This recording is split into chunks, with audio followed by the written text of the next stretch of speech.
मला थोडंसं आता हे समजून सांगा की उन्नती सोशल फाउंडेशनच्या माध्यमातून तुम्ही आतापर्यंत काय काय कामं केलेली आहे, समाजकार्यामध्ये तुम्ही काय काय योगदान गरिबांसाठी दिलंय? समाजकार्यामध्ये योगदान म्हणसाल तर आपण वैकुंठ रथाची एक सोय केली आहे. त्या अनेक सोसायटीमध्ये मी जाते.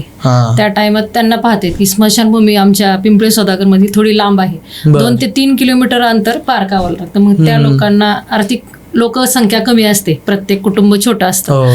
मग त्यांच्यासाठी मला काय करता येईल, तर ते एक माझ्या डोक्यात निघालं की त्यांचा शेवटचा निरोप. माणूस आयुष्यभर कष्ट करत असतो आणि ज्या दिवशी त्यांचं हे होतं शेवटचा दिवस असतो तो कसा गोड व्हावा, जसं तुकाराम महाराजांनी सांगितलं आहे. त्याच युक्तिवादाने मी ते सेवेत रत झाले आहे. वैकुंठ रथावर आपण जगद्गुरू संतश्रेष्ठ तुकाराम महाराज यांची प्रतिमा स्थापन केली आहे की जाताना हे आपल्या संतांचे विचार आचार आपण त्यांच्या सोबत जातो.